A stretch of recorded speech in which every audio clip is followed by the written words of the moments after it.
He should not have said it out loud, but once the words left my mouth, there was no taking them back. "I know who you are."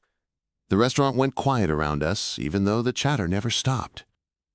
I froze mid-step, menu in hand, staring at Lena Park like I'd been hit by a truck. My blind date, my sister's master plan, the woman who spent half the week making my life miserable at work, was standing at my table with the hostess hovering politely behind her. I'd barely recognized her outside the fluorescent warehouse lights. Her hair was down, soft around her shoulders, the blue blouse she wore somehow warmer than any color I'd seen her wear to work. But my mind wasn't seeing color. It was seeing every email, every reprimand, every clash over protocols, all the arguments that made me want to quit rather than face her. And now? Now she was my dinner date. She blinked at me, her fork paused midair. "You know who I am?" "Yes," I croaked, "and apparently this is a mistake." "No." "Your table?" she said, voice clipped but steady. "I made the reservation 3 days ago." Quote, I felt my heart race and my stomach drop at the same time. "Cole," I muttered, fumbling for my phone. "Reservation for 2? Park, table for 2, 7:30. And there it was, the revelation that stopped my world. The blind date, orchestrated by our friends and my meddling sister, had paired me with my coworker, the ice queen herself, Lena Park. We both stared, a slow-motion collision of horror, disbelief, and something else. A heat in my chest I hadn't expected. The tiniest spark of curiosity hidden beneath layers of resentment. "Who did this?" I asked, my voice quiet but urgent. She didn't need to answer immediately. Her fingers flew across her phone, sending terse messages. I knew without asking. Her friend Diana, the same friend who colluded with Rachel, my sister, to trap us here. It was infuriating and ridiculous and somehow thrilling. "I didn't know it was you," I said, finally finding words. "I was expecting someone normal, not someone who makes my blood pressure spike weekly." She looked at me, one eyebrow raised, the faintest twitch of amusement in her eyes. "Normal?" she said. "Ethan Cole, you literally live in spreadsheets, schedules, and my constant corrections." I swallowed. Exactly. And just like that, the waitress placed menus in front of us, oblivious to the earthquake happening at table 12. We were prisoners of Italian hospitality, trapped in a corner with flickering candlelight and the unspoken question: do we leave now and pretend this never happened, or survive this hour without killing each other? I picked up my menu but couldn't see the words. My mind was elsewhere, on her eyes, her posture, the tiny twitch of her jaw when she was annoyed. She wasn't smiling, but there was something dangerous in her quiet, the kind of look that made me remember all the times she'd caught me slacking at work, all the arguments we'd had over pallets and temperature logs. And yet, here she was, vulnerable in a way she'd never been in the office, and it was distracting. "Sit," she said finally, more command than request. I obeyed. She sat, maintaining a careful distance, her hands neatly folded over her menu. The silence stretched like rope between us. Every tick of a candle, every scrape of silverware from neighboring tables, pressed against my nerves. I wanted to run. I wanted to text Rachel and demand to know how she could do this to me. But I couldn't. Not yet. There was an electricity in the air. Subtle. Dangerous. The kind that made the mundane, the menu, the bread basket, the water glasses, feel like props in some twisted romantic experiment I'd never signed up for. So, I started, unsure if I was talking to her or to myself. "How do we do this?" Quote. She raised a brow. "Do what?"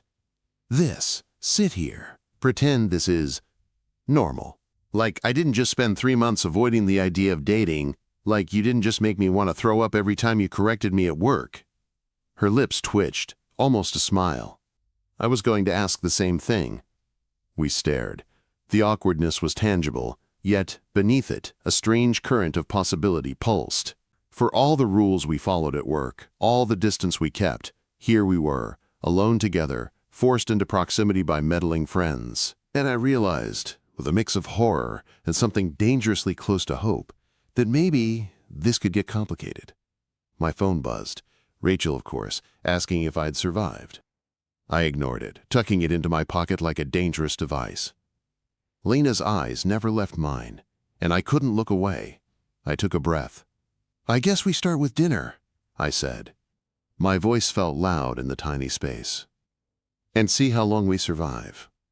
She smirked ever so slightly, and for a second I could have sworn the walls between us, the professional walls, the resentment walls, the everyday survival walls, shifted. Maybe tonight we'd find out what lay beneath them, because the moment we both realized we were stuck here, something changed. Something that wasn't work. Something that wasn't anger. Something that was terrifying. And neither of us had a choice but to face it. The candle flickered between us like a tiny witness to the disaster and opportunity unfolding at table 12. I picked at the edge of my menu, pretending to read, but my eyes kept flicking to Lena. Her expression was unreadable, professional even, yet there was something in the way she shifted that made me certain she was calculating every possible escape route from this forced proximity. "I didn't think you'd show up," she said finally, voice low, "just enough for me. I thought you'd avoid it." "Avoid it?" My lips twitched. "And miss the chance to argue with you over chicken marsala? Never." She snorted, barely audible. "That's the thing, you act like this is about food." "It's not." "No?" I asked, leaning back, suddenly aware of how stupid I must look grinning across from someone who could shred me with one sharp word. "It's about everything," she said. Her fingers tapped lightly on the menu. "All the tension we carry at work, all the rules, the frustrations. And now you're here pretending it's casual, but it's not casual, is it? Quote." I shook my head slowly. "Not casual." She lifted her eyes to mine, and for a moment, the air between us cracked like ice underfoot. I wanted to say something profound, but my brain short-circuited. Instead I said, "So we eat? Survive?" Quote. "Yes."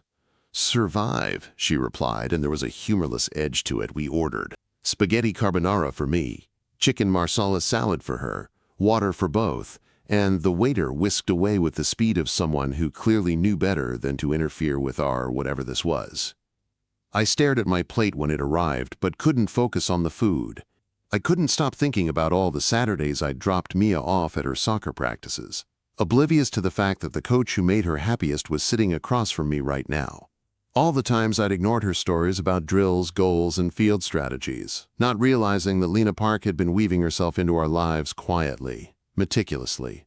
"You watch her a lot," Lena said suddenly, cutting through my thoughts. "Huh?" I blinked. "Watch who?" "Mia," she said softly. "Your daughter. I see you every Saturday. You show up. You're present." The words landed heavier than anything she could have said about work protocols. Present. I'd spent 6 years surviving alone, thinking showing up meant doing the bare minimum. But to her, it was more. To Lena, who had spent months judging me at work, noticing every flaw, every skip step, every shortcut, somehow I'd been doing right by my daughter without realizing it. "She's amazing," I said, my throat tightening. "The best thing I've ever done." "I can tell," she said quietly. The intensity in her gaze made me swallow hard. "She lights up around you. You matter to her in a way most people can't even imagine." The candle between us flared briefly, then settled. I could feel the heat crawling up my neck. I'd never noticed before how she did that, how she made the ordinary feel significant, even threatening, even comforting. And here she was, sitting across from me, forcing me to confront the fact that I might care too much about what she thought. "So," I said, trying to break the tension with casual absurdity, "do we talk about work now or save it for later?" She raised a brow. "I think we both know that isn't an option. We can't go back to pretending this didn't happen. We can't unsee each other here." I swallowed. "And yet we're supposed to eat like civilized human beings?" "Yes," she said firmly, but the corners of her mouth twitched. Just the faintest hint of a smile, like she knew how ridiculous this whole situation was, and yet somehow it was exhilarating. We ate in silence for a few minutes, the kind of silence that buzzed in your ears and pulled you closer, whether you wanted it to or not. And then, out of nowhere, Lena's voice softened. "Why did you agree to this?" Quote. I choked slightly on a bite of pasta. Why did I agree? I repeated. Yes. A blind date. With me. Knowing we work together. Knowing you don't like blind dates. I put down my fork. She was serious. The storm behind her eyes threatening to spill over. I did it for Mia, I admitted, the words tasting bitter. She asked me why I never dated. Why I didn't try. And for some reason, I wanted to show her that love isn't impossible, that people can care about each other, that there's more than just survival. She blinked, then let out a breath I didn't realize she'd been holding. That's actually kind of sweet. Misguided, but sweet. And you? I asked, leaning forward despite every instinct telling me not to. Why did you agree? Her fork hovered over her plate, still untouched. Because I'm tired of being careful, she said finally. I avoid things. I avoid people. I avoid feeling vulnerable. And maybe I wanted to see what this would feel like. Terrible or not, I wanted to feel it. I stared. That sounded like someone speaking directly into the part of my chest that had been hollow for 6 years. Vulnerable. Scary.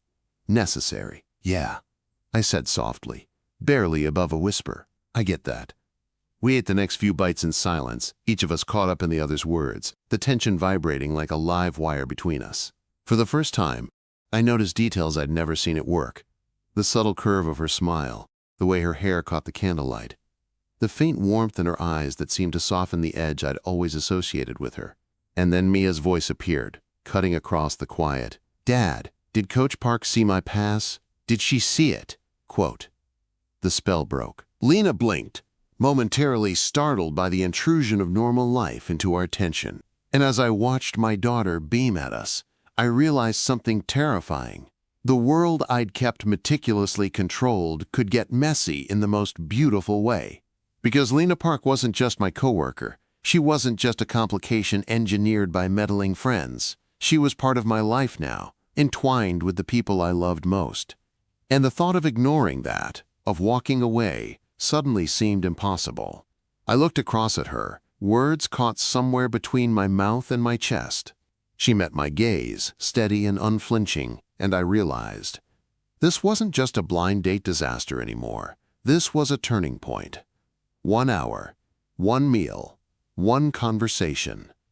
And the foundation of something I'd been avoiding for 6 years was quietly being laid. The waiter returned with salads, interrupting our moment, but neither of us reached for them immediately. We were too busy navigating the minefield of emotions, recognition, and vulnerability that had sprung to life between us. So, Lena said finally, voice clipped but softer, what happens after this? Do we pretend it never happened? Go back to being enemies at work? I shook my head. No, we survive tonight, somehow. And then we figure out the rest.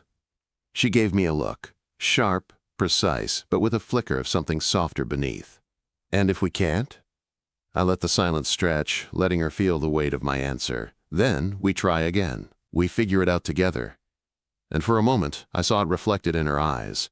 The tiniest acknowledgement that maybe, just maybe, the impossible was possible. The next week at work was unbearable. Every hallway felt too narrow.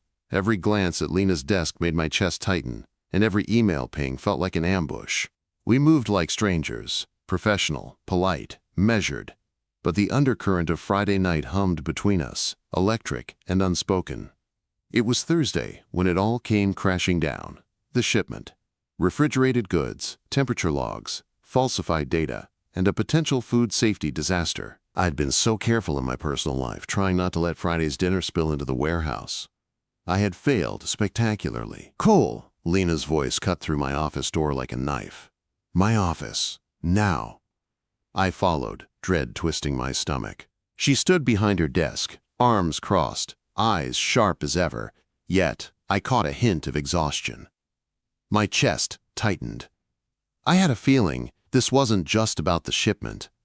Refrigerated unit failed, she began without preamble. 4 hours, logs falsified. Someone on your team tried to cover it up. Food safety risk. I felt my throat close. That can't be right. My team. They didn't check the internal monitor, she interrupted. They assumed the external gauge was enough. It wasn't. Someone could have gotten sick. I ran through my memory, my responsibilities, the maintenance requests I'd ignored in the chaos of balancing work and parenting. It all led here. And Lena, meticulous, principled, fierce, was right. "I'll fix it," I said. My voice sounded small even to me. "I'll handle it. You handle it by firing whoever falsified the logs," she said, jaw tight. "Immediate action."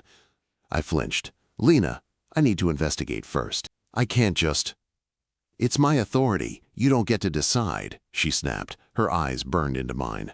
"I will not let negligence endanger anyone, not on my watch."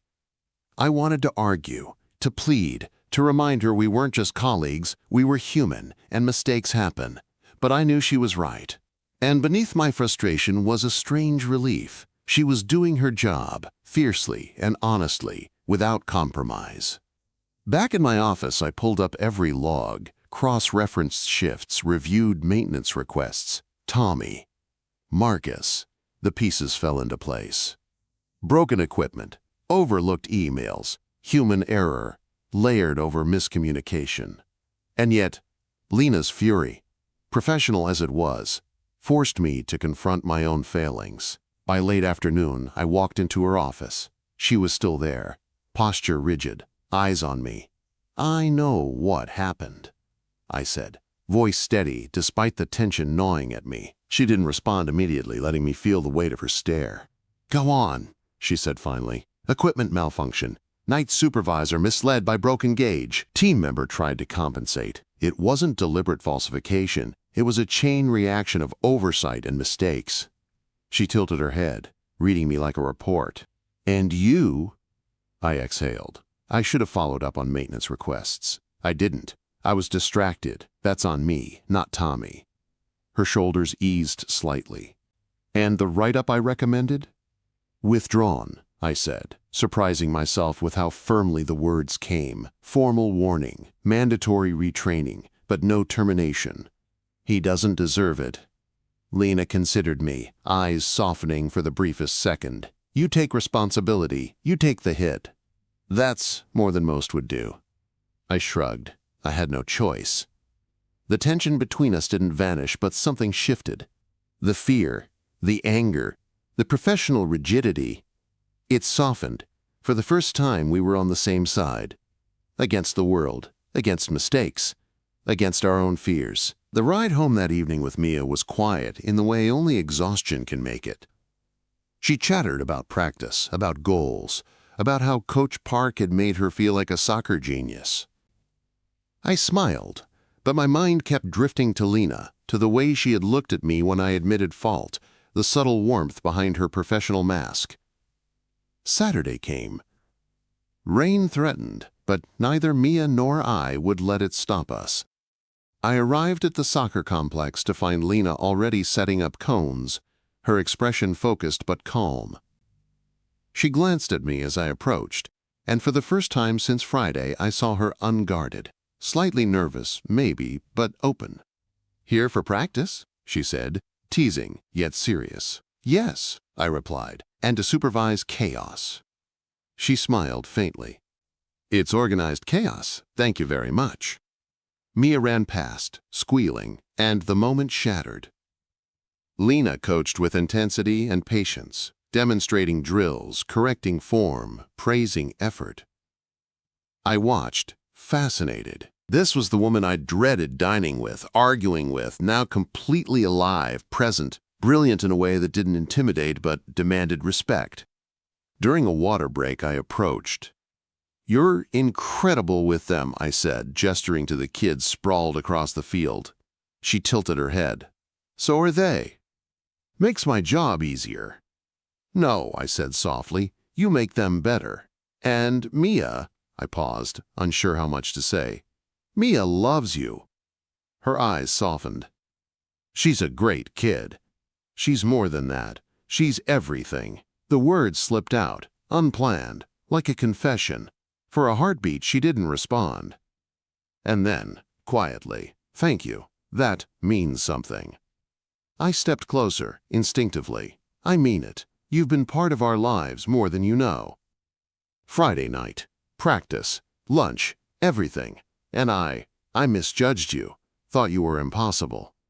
But I see now, you're human, real, caring." Her eyes glimmered in the overcast light. "You're not half bad yourself, Cole." We laughed softly, the tension easing, replaced by something fragile, electric, and terrifying. Vulnerability, risk, possibility. "Coffee after practice?" I asked, heart hammering. She hesitated. "Yeah, coffee." And for the first time, it felt like the world had opened. Not safe, not predictable, but ours to navigate together. Because after months of structured schedules, rigid protocols, and emotional walls, we were standing at the edge of something terrifyingly real. Something neither of us could ignore. "And Mia?" she squealed from the sidelines, her little fists pumping. "Yes, you're hanging out! I told you!" I couldn't help but grin. Lena caught my eye, a quiet acknowledgement passing between us. 1 hour, one challenge, and now a beginning. The coffee shop was warm, crowded, and smelled like chocolate and roasted beans. We found a corner table, away from curious parents and chattering kids, but the noise around us only seemed to sharpen the moment. Lena sat opposite me, hands wrapped around her mug, eyes cautious, watching me like she was expecting me to make a misstep. "I've been thinking," she said finally, voice soft, deliberate. "About us. About Friday night, about practice, everything." I swallowed. "And this is scary," she admitted, "because it's real. Because I can't control it like work. I can't dictate the rules. I can't protect myself by staying distant. And I don't want to run anymore." I leaned forward, meeting her gaze. "Neither do I." She let out a breath that sounded like relief and fear all at once. "That's the thing. I've been careful my whole life. Controlled, observed, professional. I avoid getting close, because close means vulnerable, and vulnerable means risk. And now I'm sitting across from you, with my hands wrapped around a coffee cup like it's my lifeline, and I can't avoid it anymore." I felt a lump in my throat. It's been the same for me. 6 years of careful, of control, avoidance. Keeping walls so high, I forgot what life could feel like when someone mattered. Someone real mattered. And then you. I trailed off, letting the words hang between us. Fragile, dangerous, electric. Her eyes softened, and I could see it. The woman beneath the ice. Vulnerable. Human. Alive. And somehow, looking at her there, I realized how much I'd underestimated the weight of her presence in my life, in Mia's life, in my carefully ordered world. "You don't have to be alone," I said finally, reaching across the table. My fingers brushed hers, light, tentative. She didn't pull away. She let me touch her hand. And that small connection, mundane and miraculous, made my chest ache with a mixture of fear and hope.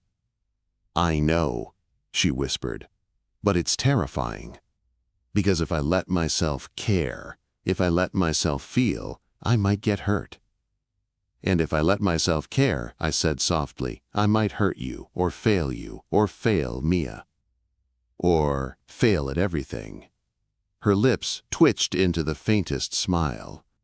"So why are we still here?" "Because maybe," I said almost too quietly, "the scary stuff is worth it. Maybe the risk is worth not being alone anymore." Her eyes met mine fully for the first time that day, and I felt a shift. A crack in the walls we'd built around ourselves. "I don't want to be alone anymore," she admitted. "Neither do I," I said, squeezing her hand gently. For a moment we just sat there, no words. Just the sound of the coffee machines, the chattering patrons, and the quiet thunder of possibility between us. It wasn't perfect. It wasn't safe. But it was ours. And it was real.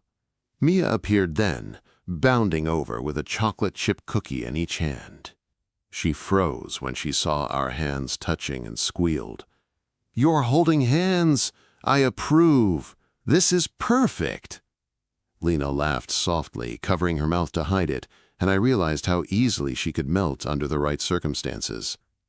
And suddenly, everything felt lighter, smaller, manageable. because we weren't facing it alone anymore. We ordered pizza for lunch. Simple, chaotic, messy, just like us.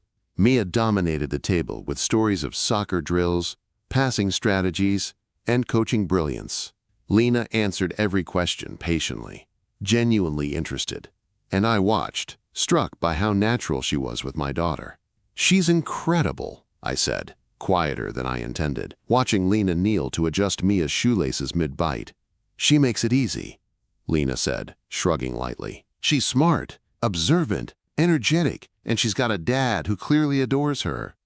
I blinked. "I try." "You do more than try," she said, voice soft but firm. "You show up. That's more than most parents do."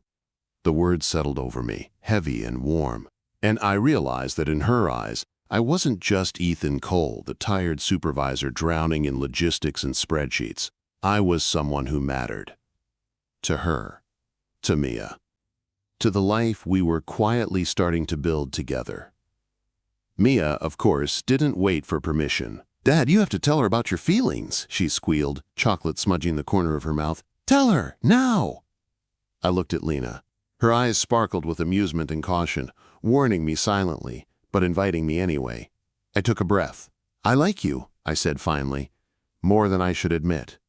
"I've been avoiding it, trying to be careful, but it's too late now. You're part of our lives, part of Mia's, and part of mine, and I care about you." Her eyes widened slightly, and I caught that almost imperceptible softening that made my chest tighten. "I care about you too," she said, voice low, steady but trembling slightly. "More than I thought I would, and I've been terrified of it." Mia, overwhelmed with triumph, squealed and jumped up. "Yes, I told you, this is perfect. Pizza forever!" Lena laughed, truly laughed, and my heart thumped in my chest at the sound. Warm, real, unscripted.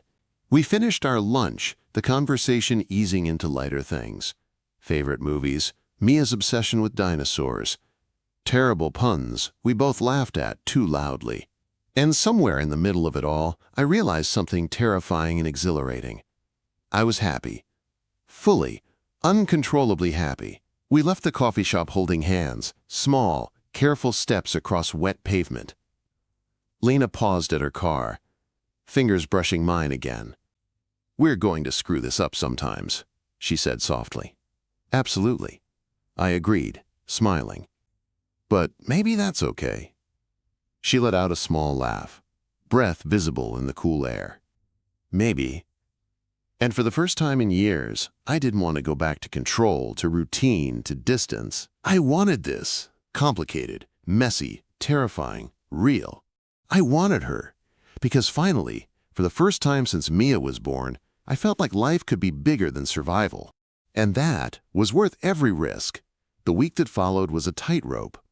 At work, we were colleagues again, professional, precise, careful. But outside the warehouse walls, the memory of that coffee shop, the warmth in her eyes, and the electricity of our hands brushing lingered like a spark threatening to ignite.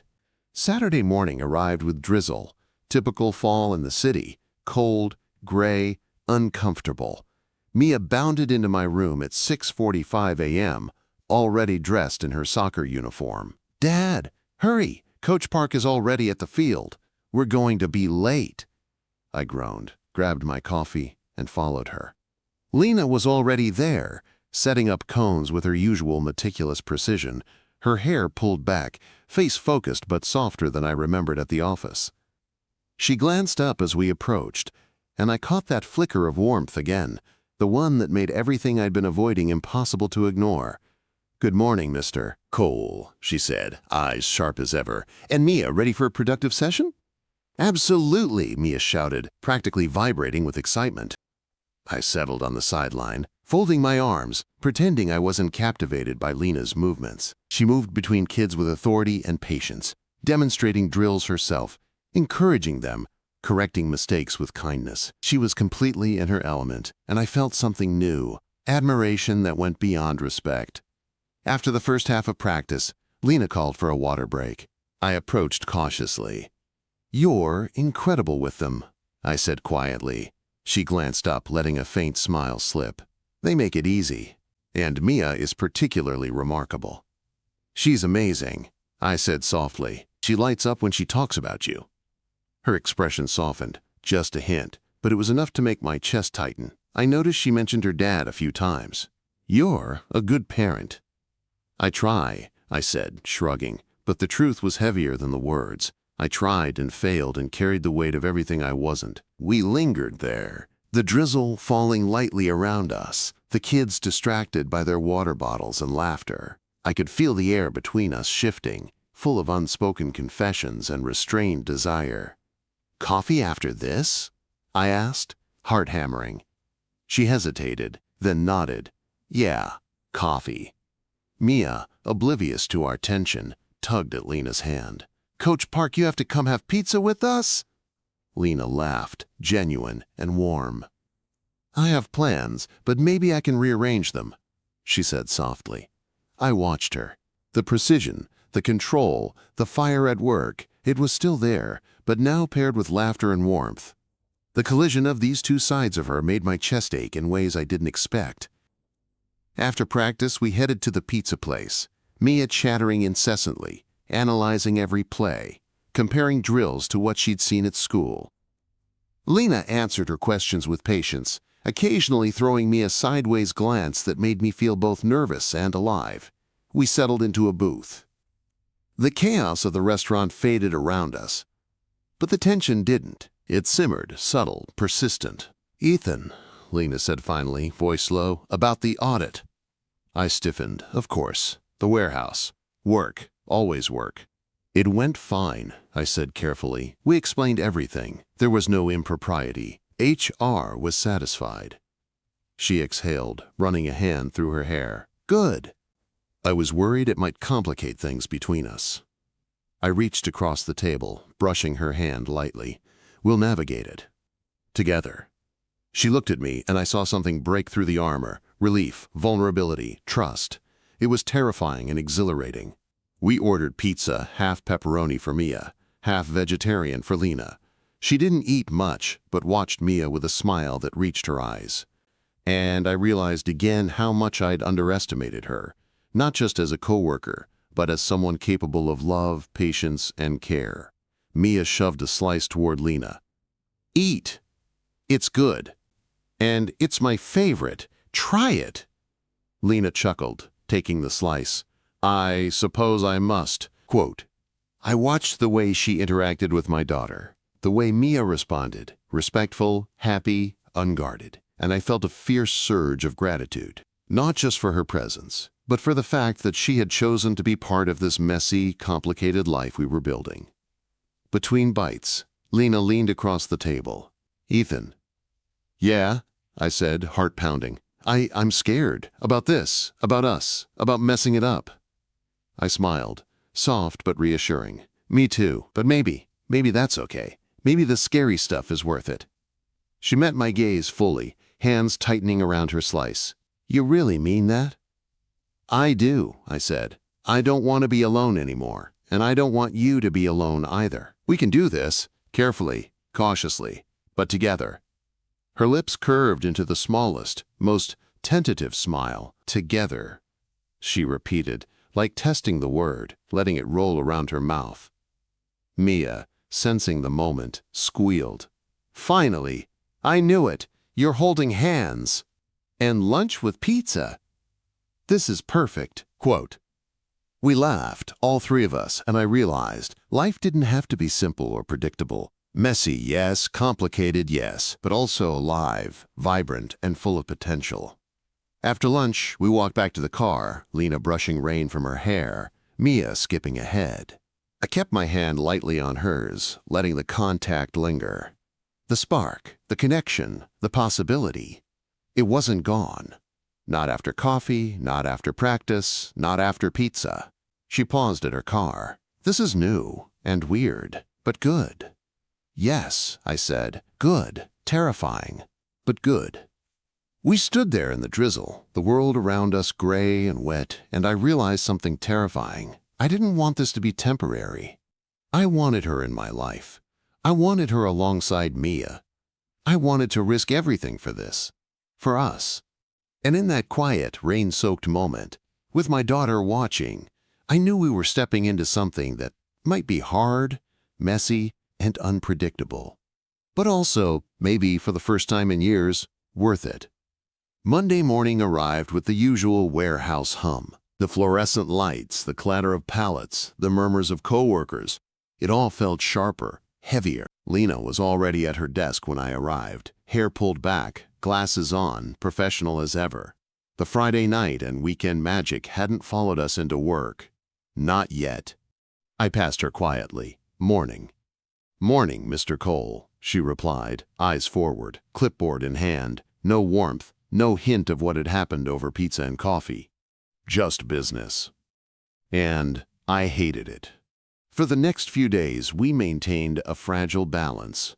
Emails precise, interactions neutral, a dance of professionalism that left our private world hovering, delicate, and unseen. But under the surface, every glance, every shared silence, every accidental brush of hands reminded me we were no longer just coworkers. Thursday brought the unannounced audit. Corporate investigators swept through the warehouse like a storm, checking every shipment, reviewing logs, questioning staff. My stomach nodded with every step. And Lena remained steady, professional, but I could see it. The tension coiled in her shoulders, the flicker of fear behind her eyes when the auditors asked about us. After the interrogation, she cornered me. "They know," she said quietly, voice taut. "About us?" I asked, dread rising. She nodded.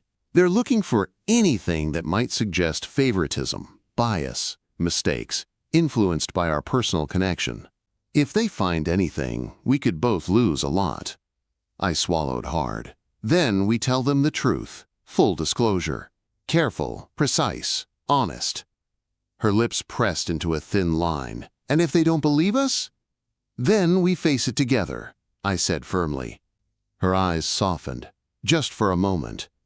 "Together," she repeated, and the words settled between us like a promise. The audit dragged on all week. Every interaction felt like walking a tightrope. But by Friday, the lead auditor handed us the report. We were cleared. No impropriety. Our handling of the shipment, our relationship, our professional boundaries, all within policy. Relief crashed through me, sudden and dizzying. Outside the conference room, Lena sagged against the wall. "We made it," she whispered. "Yeah," I said, wrapping my arm around her. "We made it." For the first time in weeks, we allowed ourselves a quiet laugh. Safe, but not fully at ease. There was still work, still responsibility, still a world that demanded caution.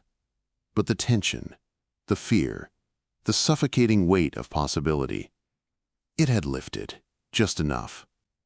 That evening, I picked up Mia from my mother's house. She barreled into the truck with her usual energy. "Dad, you fixed it. You can tell by your face." "Fixed what?" I asked, smiling despite exhaustion. You and Coach Park, you're hanging out. I knew it." "I knew it?" I glanced at Lena, who followed behind, umbrella in hand. She smiled softly, and I felt my chest tighten. We had survived work, audits, personal fears, and still, we were here, together. At the soccer field later, Lena coached as usual. But now, when she glanced at me, there was warmth, a silent acknowledgement. We'd fought our fears, navigated our world, and come through, messy, uncertain, but unbroken. After practice, we lingered. The field quieted, other parents gone. Mia played nearby, oblivious to the gravity of the moment. I turned to Lena. "I know it's complicated. Work, schedules, everything. But I want to do this. I want to see where this goes. Carefully, yes, but fully with you." She hesitated, then reached for my hand, lacing her fingers with mine. "I want that too," she whispered. "Even if it's scary." I pulled her into a hug, feeling the tension, the fear, the weight of months of restraint slip away. "We'll figure it out," I murmured. "Together." "Together," she echoed. Mia ran up then, dragging us both into the chaos of her world. "Dad, Mom, Coach Park, you two are together, right? Tell me yes." I laughed, ruffling her hair. "Yes, Bug, we're together." but one step at a time. She groaned theatrically. Finally! Took you long enough. Then, turning to Lena, you're the best. You get to be my mom. Well, second mom eventually, right?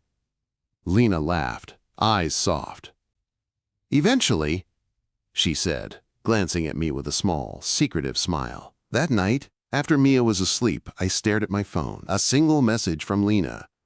Thank you for being worth fighting for. I smiled, fingers hovering over the keyboard. My reply was simple, perfect, true. And you for not running. The world outside continued. Work, chaos, responsibilities. But in that moment, I understood something simple and terrifying. Life could be bigger than control, bigger than fear, bigger than routine. And for the first time in 6 years, I didn't want it any other way. Because some things are worth the risk. Some people are worth the fight. Some moments, some connections, some love don't just change your day. They change your life. And we were just getting started.